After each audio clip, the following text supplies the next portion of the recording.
शीर्षक है गुरुकुल। स्वामी दर्शनानंद ज्वालापुर हरिद्वार में एक संस्कृत विद्यालय गुरुकुल की स्थापना करना चाहते थे।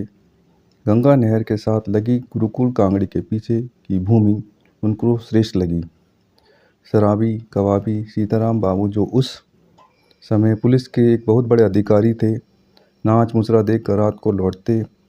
एक बार रात को 3-4 बजे के लगभग घोड़े पर बैठे हुए जा रहे थे तो देखते हैं कि स्वामी दर्शनानंद, दिन के लिए सवेरा था, उनके खेतों से गाजर उखाड़कर पानी में धोकर खा रहे थे।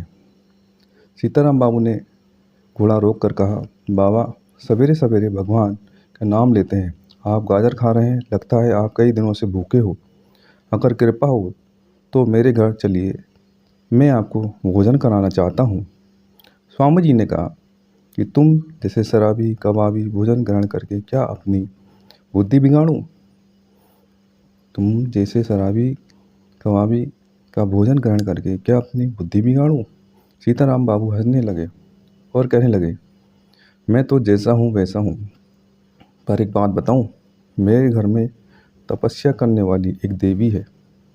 मैं वैसे तो उसे कभी खुश नहीं कर पाया, पर आप साथ चलोगे तो वो खुश हो जाएगी। उस भूमि को प्रणाम करेगी जिस पर आपके चरण पड़ेंगे। स्वामी जी का साथ हो लिए, उनके साथ चल दिए। उस गृहिणी की जिंदगी ही सफल हो गई। शायद भाग खुल गए, भाग्य बदल गए। पतिदेव साधु महात्मा को घर लेकर आ गए।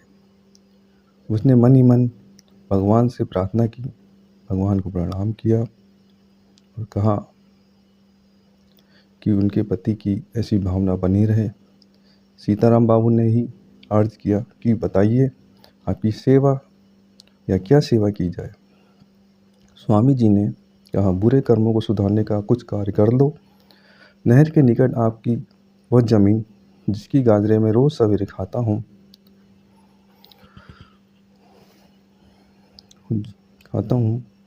उस पर एक संस्कृत विद्यालय बनवा दीजिए।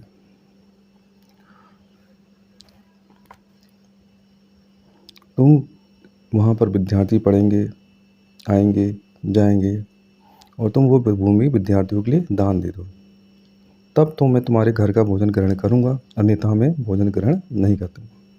सीताराम बाबू बोले, वो ज़मीन मेरी नहीं है, इस भगवान यानी भगवान पत्नी की है, क्योंकि वो ज़मीन मैंने इनके नाम कर दी है।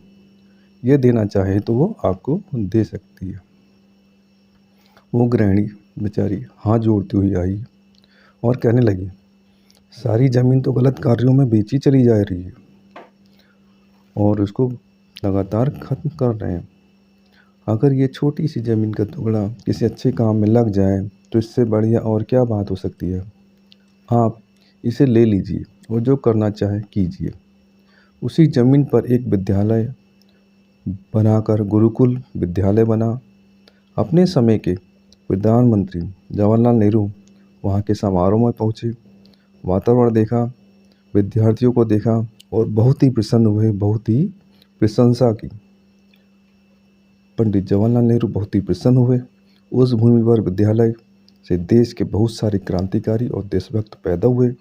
समारोह में लोगों में सबसे पीछे बैठे पति और पत्नी की ओर इशारा करते हुए नेहरू जी ने उनको मान और सम्मान दिया, जिनकी ज़मीन पर गुरुकुल महाविद्यालय बना था।